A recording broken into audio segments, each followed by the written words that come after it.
Yeah, cause in the mule, this is bigger than the music. You really about to do it? Yeah, they tried to rig the game, but you can't fake influence. They get on it like that. Hey, I'm tripping, I'm sliding, I'm riding through the back like buck. From homes with style to sneakers with soul. With Luke Burbank, we take flight. Just last week in Queens, New York, more than 200 people lined up to pay $200 for a shoe most of them already owned. The Nike Air Jordan. The most successful basketball shoe in history turns 40 this year, and yet it almost didn't happen. He did not want to be there. And he had told his agent, I'm not going. Howard White was in the room back in 1984 when Michael Jordan, then a rookie short on NBA experience but long on potential, was basically dragged to Oregon by his parents to meet with a relatively small sneaker company called Nike. This was bigger than anything that we'd done. You know, typically a great player would get like $100,000, but this was so unique in terms of just doing it. The offer, $2.5 million to wear their shoes, triple what anyone else in the league was making. Air Jordan by Nike. Jordan took the deal, and the rest is sneaker history. Nothing's hotter. When Nike launched the Air Jordans back in 1985, they hoped to sell $3 million worth of product. Instead, they sold $126 million in 1 year. There's a kaboom. Look out. What a jam! Here's Jordan down the middle all the way. Much of that success was thanks to Jordan's incredible play on the court. Kaboom! And that's what they came to see, didn't they? But there was also Nike's marketing approach, which was groundbreaking in its own right, joining the cultural conversation in ways few commercials for basketball shoes ever had. It's gotta be the shoe. It's gotta be the shoe. The shoe. And don't forget the shoe's design itself, a process that managed to blend sports technology with a set of aesthetic principles that would make Jordans as much a fashion statement as a basketball shoe, as evidenced by the Christian Dior Jordans Howard White was wearing for our interview, which retail for up to $17,000. In order to translate what he did as a man into what we do as a brand, you have to start with a series of principles. We call them ethos. 40 years later, that design work falls to Jason Maiden, Chief Design Officer for the Jordan brand, which these days is a standalone division within Nike that generates some $7 billion a year by itself. You first start with connectivity, why this product has relevance and reverence. Then you put that into a very strict process that we call visioneering. And so what's interesting is we have a playbook. I can't show you what's in it. But you can show me the outside? I can show you the cover. It's beautiful. So if you could peek inside, you'd probably see one of the designs for their yearly Air Jordan release. That's right, Nike has been putting out a new pair of Jordans every year for the last 39 years.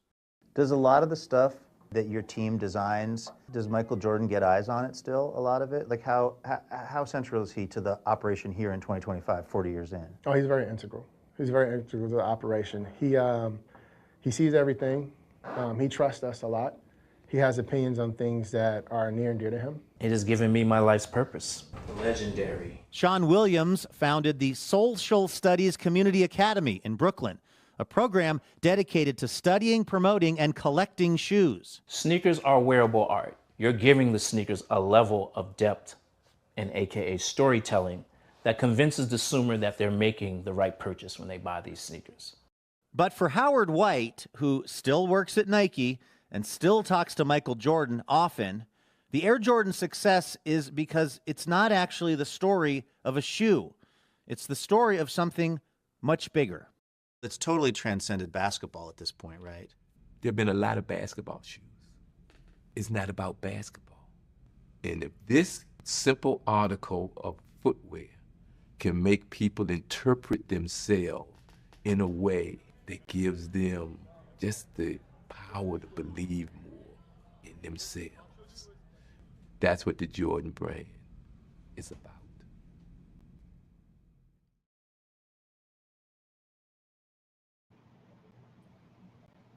First time I've seen that since I was in it.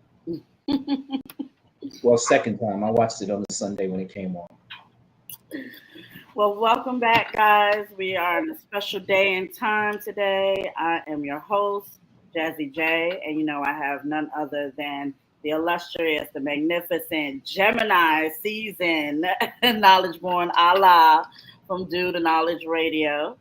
And Knowledge, I'll let you do the introduction. I'm thankful to be here with such a visionary, one who is curating an essential part of the culture from an entrepreneurial perspective and also an imagery perspective. So we have a cultural motivator, we have an inspirer, and we have a man who stands on principle in the space of practicality. So it becomes an honor and privilege at this time to present the man, the myth, the legend himself here on the culture. Mr. Sean Williams. Welcome, sir. Thank you guys for having me. I was born Jazzy. Thank you.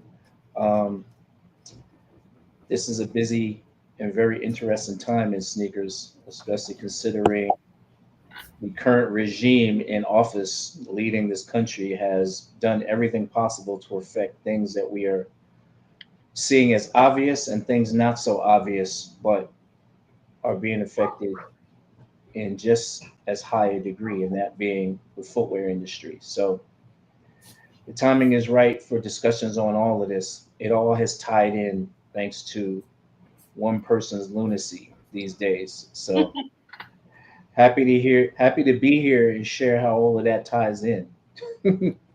Great, great. And we are happy to have you. I wanted to know first off, what sparked the idea for your business? Like, how did you overcome any challenges, putting it all into production? So I love getting asked this question because I have the challenge of putting it into a more rapid fire cliff notes every time I get asked it. So it started. Well, here's the first answer to the question. I've been in the sneakers as a lover, wearer, and collector since 13, and I'm 53 now. So that's 40 years connected to them on that side.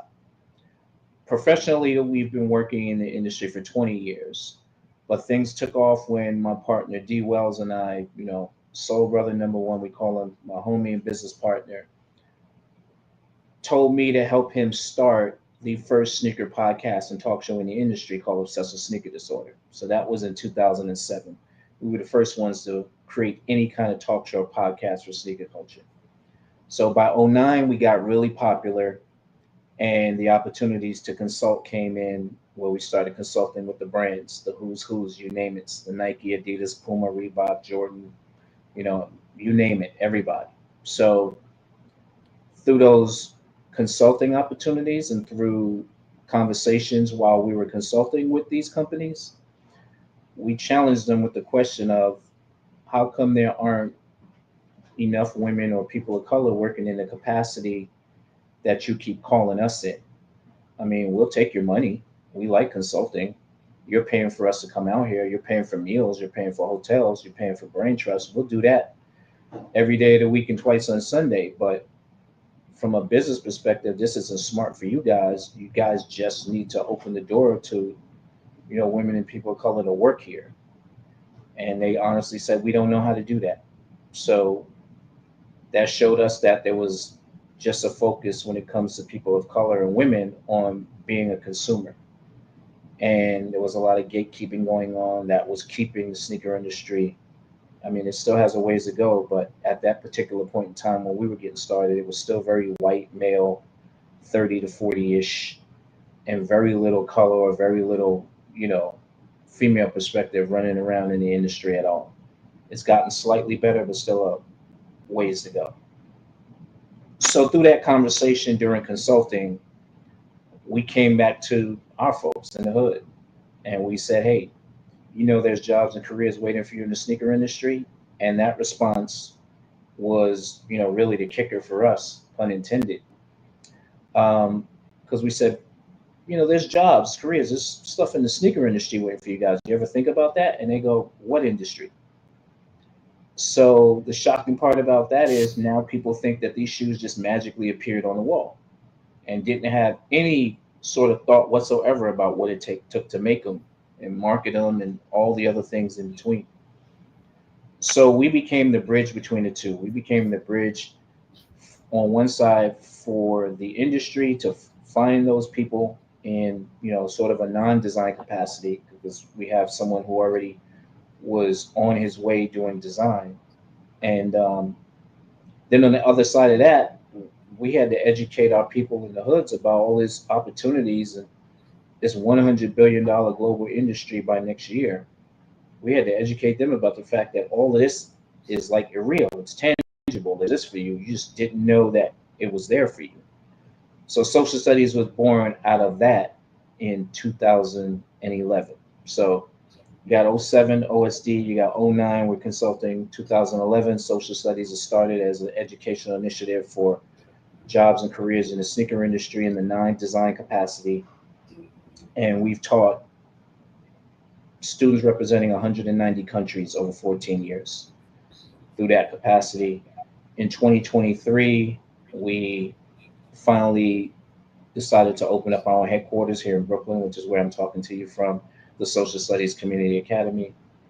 And we're next month will be 2 years operating here out of the Dumbo section of Brooklyn, downtown Brooklyn, for the Academy. So we're the only physical business and culture sneaker education academy, I'll say humbly, in America, but we're the only ones in the world who do what we do. Well, all right now.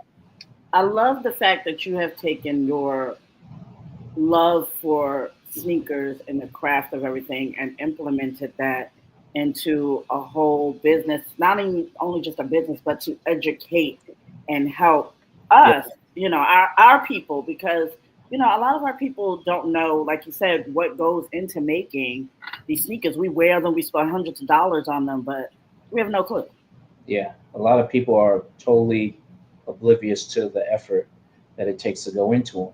And, like I said, there are a lot of people out here who they want to hone in on getting people into the game through physical attributes and physical talent, sign an athlete, design a shoe. Those are physical attributes, but it's really all the soft skills and all the business related stuff that is the main drivers behind how a sneaker gets made, put into the box, and then on the shelf, and then actually, sold.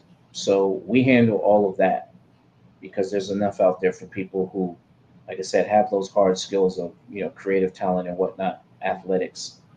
That's a dime a dozen out here. But what we're doing is we're causing people to look at sneakers and see them completely differently.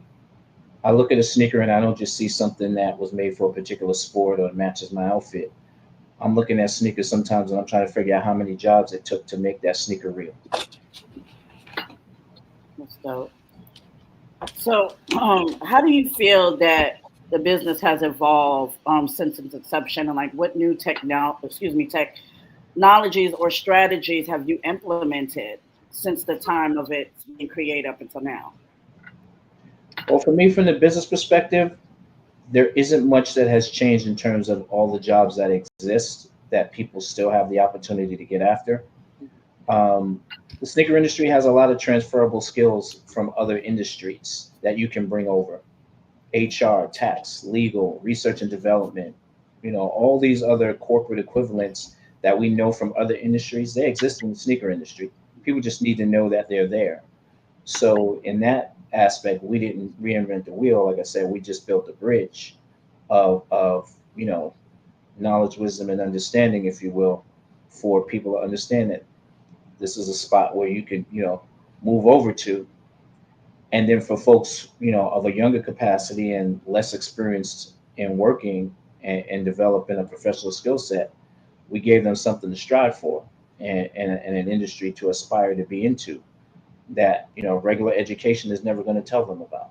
So we didn't necessarily have to reinvent anything. We just, I guess you call us the enlighteners, if you will, but it's through a real education based on myself and Dee being, 40 years between the two of us in the sneakers, owning 10,000 pairs collectively between the two of us over that span of 40 years, and knowing these brands better than they know themselves, knowing the culture because we're in it, having connections to people all over the world through that love of sneakers. This is all the things that we're able to apply. And, You also add that we also have corporate experience. I had 30 years corporate experience in procurement, sourcing, and vendor relations. D has corporate experience in mortgage banking and finance. So, these were the kind of jobs and careers we had on the other side of things that was funding our love of sneakers before we jumped in professionally 20 years ago. Amazing. Knowledge, you had a question for him?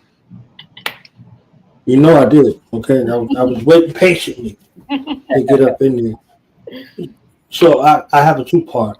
Yeah. The love of sneakers. Take us through the journey from a teenager to present in regards to like what was the first pair? What was it? Jordans? Was it Nikes? What was it like? How did you get sparked? And then if a 13-year-old has this kind of love now, how do they turn that zeal into something that's profitable for them and put themselves in a position for the rest of their life? Great question. So for me, 13, I was 13 in 1984, so there were no Air Jordans yet. Hip hop culture was still in a lot of its infancy, and there were still a lot of brands that, from the early days of hip hop, were around: the Pro-Keds, the Pony, the Adidas, Puma. There were a lot of things we were wearing, back then before Nike even became a serious factor, that allowed us to have a lot of diversity in getting fresh. Sneakers were a part of our uniform to getting fresh. It wasn't the way they're worn now. The narrative is totally different among kids these days. It was all part of the ethos of things that we grew up with. Self-expression, no biting. All those kind of things that we had to wake up, and those were the rules we had to live by every day. So individuality and self-expression and customizing shoes, writing graffiti, doing all the different elements of hip hop. Like, I grew up in that. So for me, we were always looking to be different. Even if we had the same shoe, we did something to make it different. And that's what we lived by. And the first shoe for me that I remember really begging my mom for was a Puma Basket, white leather, black suede stripe. And then we had a deal, my late mother and I, where every marking period, if I got good grades, you get me a new pair of sneakers. So all of the average kids in the neighborhood who were getting 2 pairs a year, one for school and one for after school, unless they grew out of them, I was getting 4, 5, and 6 pairs of sneakers a year because of the deal with my mom that I lived up to. And then you compound that with me starting to work and make money at 14 years old, I had my own job. I still got this deal in effect. I'm doing what I need to do on that end, and I'm working. So now I'm buying my own shoes on top of that. I ended up with a multitude more sneakers at that age than probably my entire neighborhood. But I always saw them as a unique story in every box, which is what kept me into them, because of that individuality, that making sure we wanted to constantly do something different and new and fresh with them. So you fast forward to when we started the podcast, I'm already at that point, I'm 20 years in, and we just kept it rolling. The success of the podcast really was a springboard for everything else up to this point today. So what would I say to a 13-year-old now? Because that 13-year-old didn't have me. And this is one of the things that I'll tell you is the biggest joke. I hold the biggest joke on my professional journey in sneakers. I was a graffiti artist in those younger days. I picked up spray cans and markers and stuff 13, 14, probably a little earlier, because I wasn't that good at b-boying. I tried it. It didn't really work out for me. Not that I'm uncoordinated or anything. It just wasn't for me. So the good thing about back then, with hip hop in its infancy stages, you can find your spot where you wanted to be and be comfortable and be that. So for me, it was graffiti. And through that, people noticed my artistic talent. But there was never anybody around to ever approach me and say, you know what, that talent, and your love of shoes, you could become a designer. You could be in marketing. You could, that person never existed for me. So there's tons of us that exist now for a 13-year-old to have that conversation with. Is a lot of people who you can see that and be them. And I think even now, a younger generation of kids, 13, 14, 15, summer youth employment type jobs is fine, but they're already thinking about where they want to be and how much money they want to make at 18 and 19 years old and 20. And they don't want to go to college and get student debt. Not saying don't go to college, but they're thinking about how they end up ahead. They're not thinking about the financial burdens that go along with trying to get there the way we did, you know? Um, so there's plenty of opportunity out here in the sneaker industry for a 13, 14, 15-year-old kid besides reselling, because that's just the obvious in everybody's face right now. And that's probably the worst choice right now because everybody's trying to sell the same stuff and nobody's selling any of it.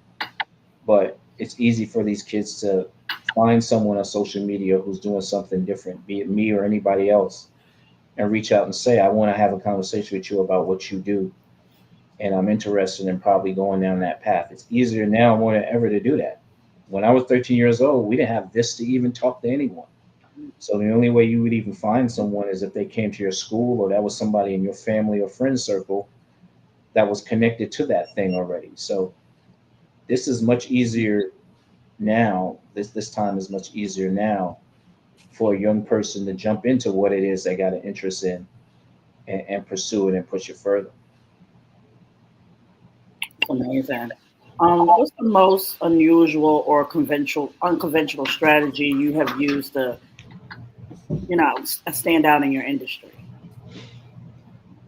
I think just the authenticity of who we were with the podcast translated to everything else we've done. Because when two people have owned 10,000 plus sneakers, you have all kind of say so and opinion with your buying power that was really brash and bold and in your face from us. When we did the podcast, it wasn't for the reasons people do podcasts now to get sponsorship and deals. And we were doing 12,000 audio downloads a week. There's no podcast making money right now that probably gets that. It may be a handful, but we were doing numbers like that in 2007 with no compensation for podcasts in existence. Again, we were first. So we went into all of this. I say all that to tell you, we went into all of this knowing that we were just simply going to be the voice for our culture and for people who are into sneakers like us. We never held back on anything. If you made a shoe that sucked, your shoe sucked. And we are of the opinion and experience to tell you your shoe sucked. Your marketing campaign was trash. Why did you sign this person? Like, and then we had access to people. We had access to designers and people in different capacities in the sneaker industry. We had the relationships to bring them on as guests. So we had all the winning ingredients for the success of our podcast, Obsessive Sneaker Disorder. So that was the beginning of everything for us.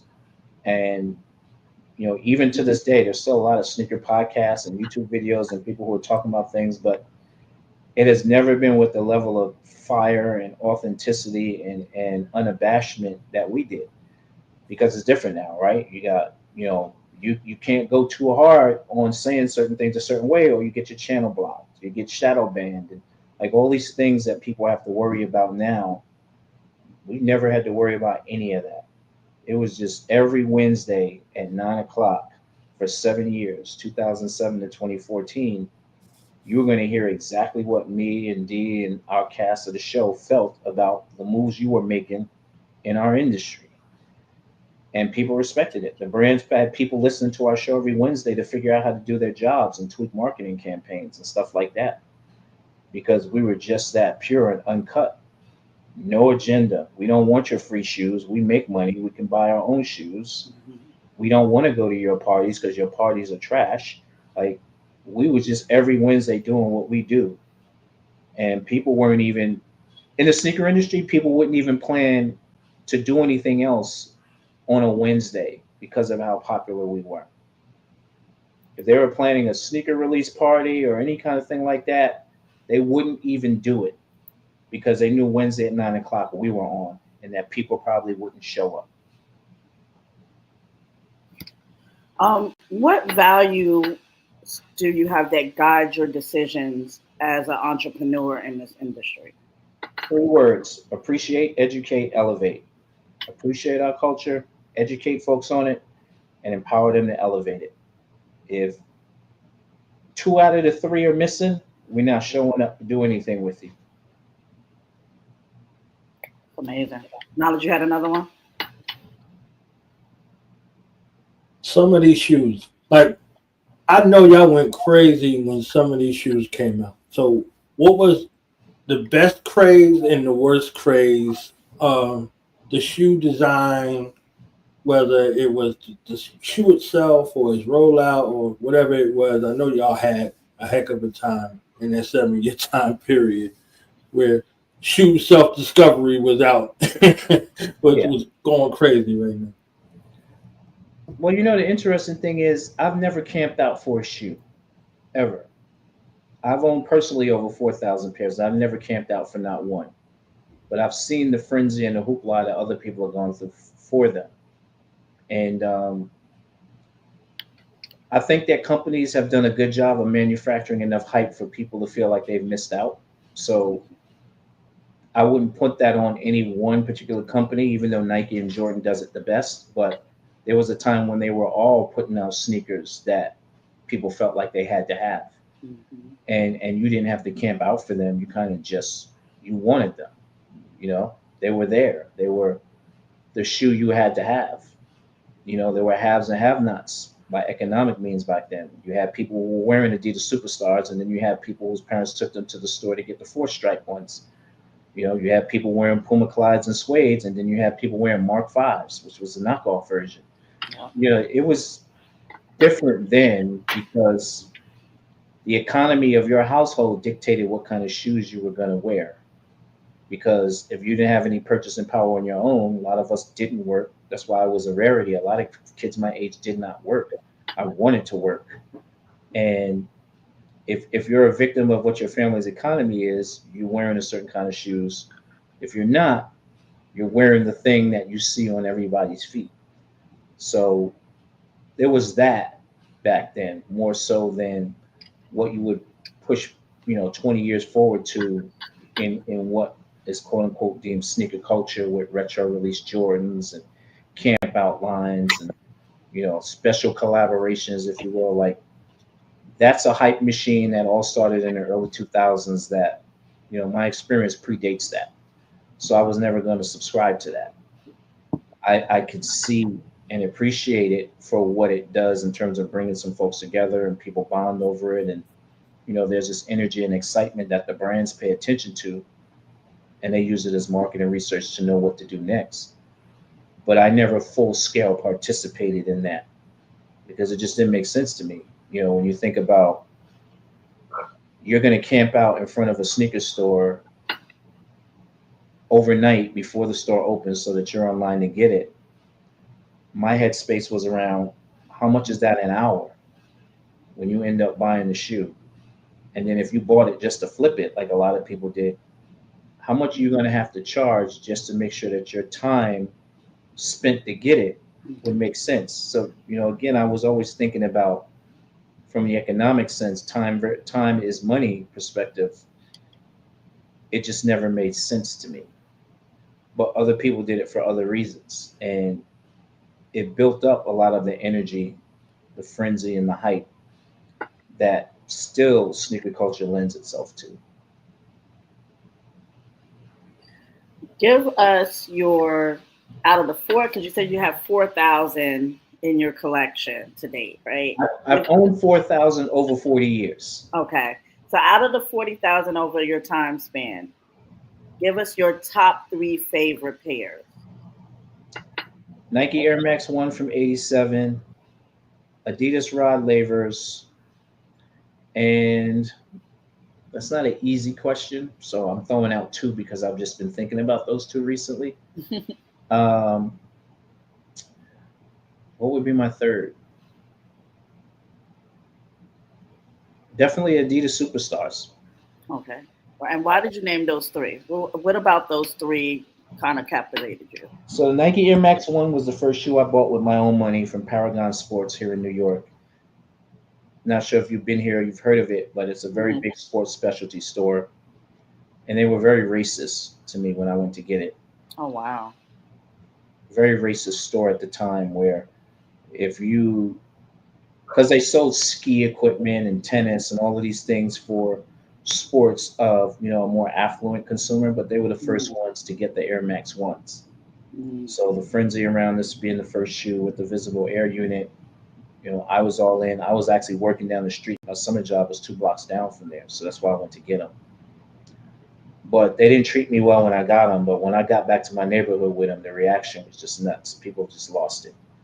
So that's why that shoe, obviously for superstars, the importance of them, being a hip hop shoe, which is, it's already had 3 lives, the Superstar. And it's the shoe that came out in 1969. So there's the appreciation for longevity there. What did I say was the third shoe? I lost track already. See? What did I say was the third shoe? Oh, God. Or did I not give a third shoe? You did give a third shoe, but I can't remember what you said. I can't remember now. I have so many shoes going through my head right now. You But said, those two, for those reasons, is important. you said the Nike Air Max 1, 87.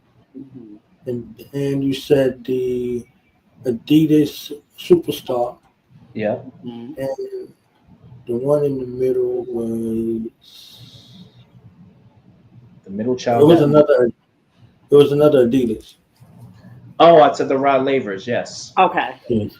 Rod Lavers, because it was just such a smooth classic alternative for me to the Stan Smiths. I was never a big Stan Smith fan. I like Rod Lavers. Okay. White and greens, white and navy. I like those more than, and I have a pair at home right now that it's probably about time to break those out for the year. How do you feel that your personality reflects into your brand and into your courses and studies? Oh, that's easy because I'm talking to my students the same way I talk to you right now.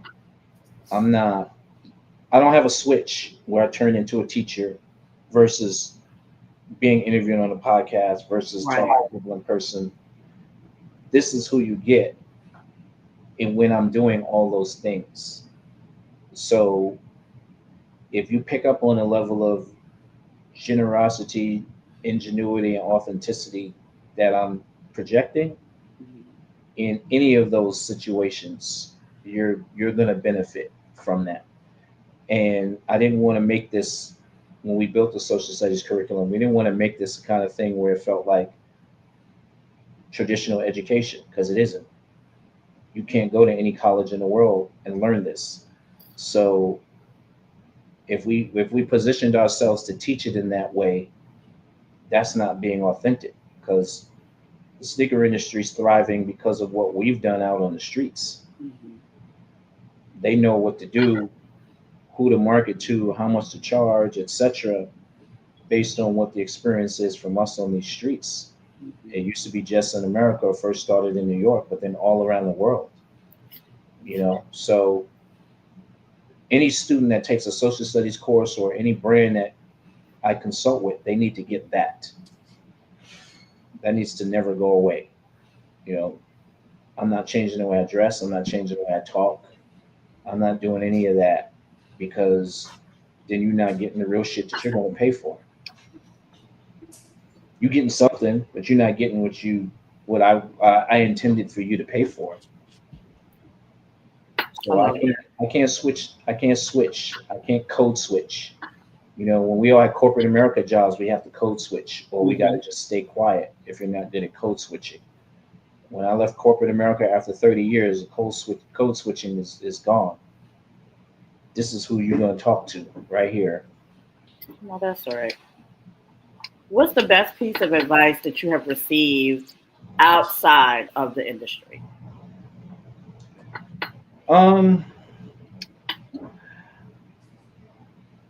when you say outside the industry, meaning from people who work in other industries? Yes.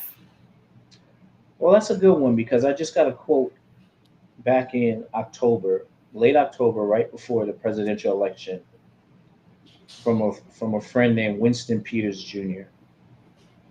And it's something that I now have like incorporated not only in just the way I approach certain things and sort of sum up what it is, but I've also passed along to my students and other people who are doing things that I think can benefit from hearing it. And it's this quote: goals are for people who want to win once, systems are for people who want to win repeatedly. So when I look at certain situations and people are talking to me about, things that they want to achieve, is that a goal or are you trying to build a system? I like that. You got to credit Winston Peters Jr. That's who you got to credit when you use that one because he blew my mind with that one. And it was right before the election. Wow. And when Trump won, it made sense because when Kamala was running, everybody was voting on the fact that they wanted to achieve this goal of the first woman president versus the system that he was running on, which was already in place for decades already. So the system is always going to be the goal every day of the week and twice on Sunday. And when he won, there were no surprises because of that to me, because of the perspective that, I was put in to see how it all played out. And I think that even for all of us, when we look at other examples outside of political realm, look at it in sports, look at it in, other areas where the pinnacle of success is usually due to the people who are behind the scenes or working things behind the front man that you see. Take for example, I'm here in New York. Where are you guys at? I'm in North Carolina. And where you at now, Osborne? Florida. So in New York, there's this big, issue of the Knicks first time reaching Eastern Conference Finals in 25 years. It would have been the first time they made it to the finals in the same amount of time. And I worked for that organization for 8 years. And I got to see how behind the scenes in sports works. And you can win without ever winning because of the system that's in place. The New York Knicks are probably now, because of this season, the highest valued franchise in the NBA. They usually go back and forth between them and the Lakers. But you got to look at the system that supports that. Madison Square Garden, the NBA is based in New York, and it's in the largest market for the league. Like, there's things in place that always help the New York Knicks organization win without winning. And other teams in the league cannot do that. OKC and Indy could never have that level of success until what they've reached this year. But the Knicks have done that repeatedly, and they haven't won a title in 53 years. Wait, hold on, Sean. I want you to run that back for my co-host. Run that sentence back for my co-host, because me and him have been going back and forth about my Knicks lately. But run that back for him, please. The fact that they haven't won a title in 53 years. Mm-hmm. And but the last title that came to New York, and this is to further the point about a system as opposed to the Who's. The New York Liberty were owned by Madison Square Garden and the Knicks organization until 2 years ago. Mm-hmm. And then they were sold to the owners of the Brooklyn Nets, the Side family. And what's the most recent title that's come to New York? The Liberty won it last year. Mm-hmm. Before that, there hadn't been a title in New York until before 2011. That was the last title that came to New York. But you look at three of those teams,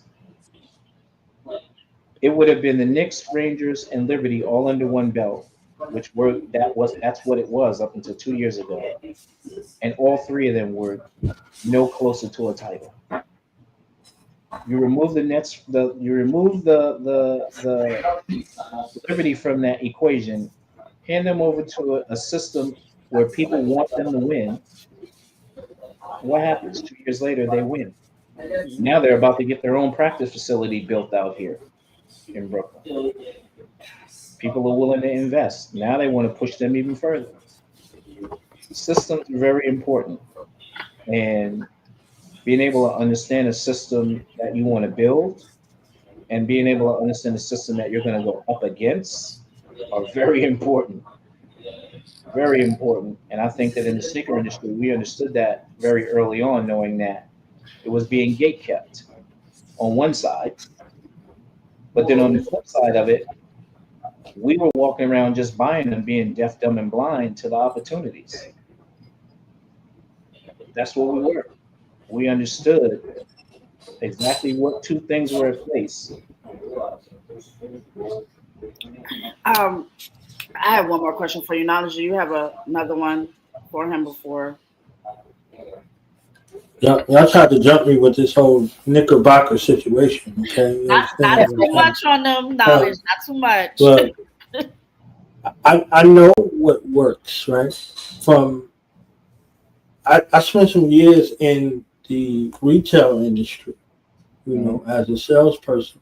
So I know I met a Knick fan that was a Knick fan since 1953. There was nothing I was going to say to that man about the Knicks.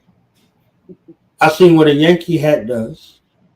I seen what a Giants memorabilia. I know what those colors do and what they mean and what it brings out in the people, right? So blue and orange is something that moves people, So especially somebody who's looking to have something that's authentic or something that's off the beaten path. There's certain colors of sneakers that bring certain things out of certain people. So if you want to differentiate yourself, you have colors. If you don't, you got some white sneakers with something else. You understand what I'm saying? Or you got some black sneakers with something else. So the orange and the blue became something that was synonymous with sports. People were wearing Patrick Ewing sneakers. Mm-hmm. They were wearing them. You know what I mean? They were wearing them, and there's a diehard subculture of them that wear them, religiously. Like when Shaq's shoes came out, they weren't the best shoes, but he had a persona that people wanted to gravitate to it. And still So gravitate all to of these things go. Like Allen Iverson didn't have a shoe. He had a shoe deal where they paid him money to wear them shoes. That's not something you know on the outside. That's something you learn on the inside. So they pay you to put these shoes on.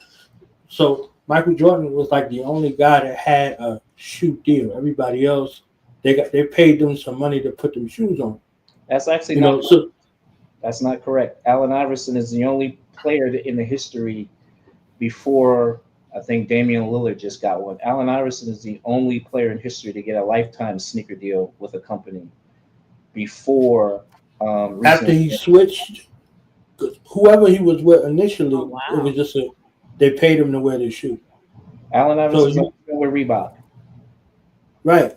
Lifetime deal. So that was a new negotiation, or was that original? Pardon me. I just know from the industry that's what it was. That's an original negotiation. Wow. There are a lot of people who made more money than Michael Jordan on their deals after Michael Jordan. Just like there's a lot of people who made money on podcasts after we started doing podcasts. Yeah. Grant Hill made about $50 million more than Michael Jordan did when he signed his deal. Oh yeah. I forgot about him. Oh, them wow. Grant Hill shoes. Everybody in their mamas had them shoes. He made $50 million more at least on his deal with Fila than Jordan did with Nike.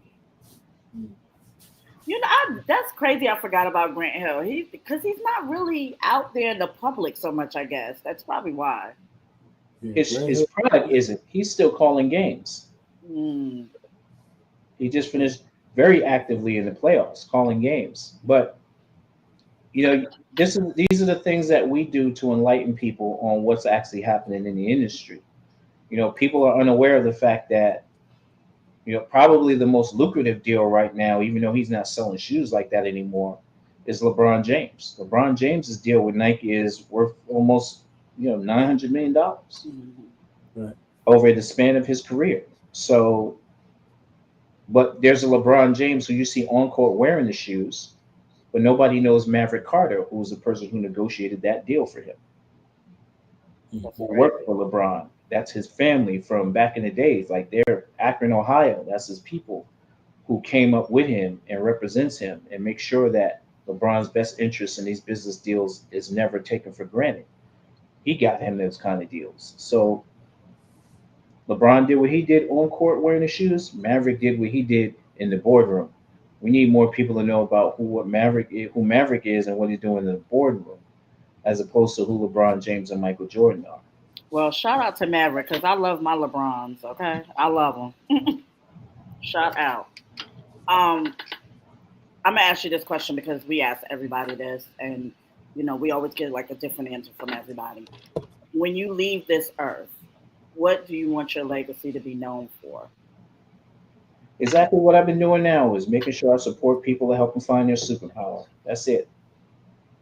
I help people find that thing in them that they know is there and they don't know how to bring it out, and continue to develop it and move in that purpose, as opposed to the narrative we all get when we're younger is to go get a job and help somebody else with their dream. Love it. I feel like we just scratched the surface with you. And I know you're pressed for time with your meeting. We would love to have you back to get into the depth of, because it's so much, guys, we don't know about. And it's important for us to know this because we wear this stuff. Like, we spend millions of dollars on this. We're outside camping. Well, I'm not, but some people are outside camping and doing all types of things for these sneakers. So we need to know this, and especially for our younger boys who are coming up, who are falling in love with these sneakers, and they need to know this knowledge. You never know, they may have a talent for it. Yeah, I'm sure they will once they tap in. I'm gonna give you this time to give any shout outs, anybody want to mention, and how can we get involved with getting into your courses? So thank you to YouTube first and foremost, because anyone that wants to talk to me and gives me the opportunity to talk sneakers, I'm never going to say no. First and foremost, that. But then other than that, you can find me at Social Studies, SOLECIAL studies.com. All the information about our courses, who our partners are, our press, being able to contact us, everything is there on the site. That gives you enough of the detailed information on how to sign up for courses, how to contact us about future courses, some of the press and media coverage we get, what some of our pillars of the brand and what our mission are. Everything is over there. And then I'm also very active on LinkedIn. So you can catch me over on LinkedIn, Sean, SEAN, O is the middle initial, and Williams. So I'm active on that platform a whole lot too. Social as in SOLECIAL. Play on words there. Wonderful. Again, Mr. Williams, I definitely want you to come back because I want you to deep dive. We didn't get to a lot of stuff. I wanted to ask you about how, with the presidency, how this is affecting, but we're going to get to that on our next episode with you when you return. To be continued. Yes, to be continued indeed. I want to thank you so much for taking the time out to sit down and talk with us. I am definitely going to look into your business because my son has a amazing drawing talent, and I'm sure he would probably love to be interested in that. So definitely going to look into that with you. On my way. I sure will. Knowledge. Thank you again. Been a pleasure as always as my co-host. I also want to shout him out birthday. We just celebrated a birthday with him. Happy He also belated knowledge born. celebrated 4,000 episode on Do the Knowledge Radio. So congratulations to that. Yep, congratulations on that. Consistency is key. Yes, yes. So we are blessed and highly favored around here, and we wish the best on you, Mr. Williams. Thank you. Getting ready to get out of here. I am your host, Jazzy J. Knowledge Born, go ahead and take us on out of here. We got our soul together, okay? From the soul activator, all right? Teaching us how to motivate, how to innovate, how to inspire, and put the best version of ourselves, that product, out there in the global marketplace. Mr. Williams, thank you for your time. Thank you for your jewels. Thank you for your love. And thank you for your commitment to see a need and strive to fulfill it. Yes. It don't stop. Okay. So we are out of here, y'all. We'll be back at 9 o'clock, I heard, through the grapevine.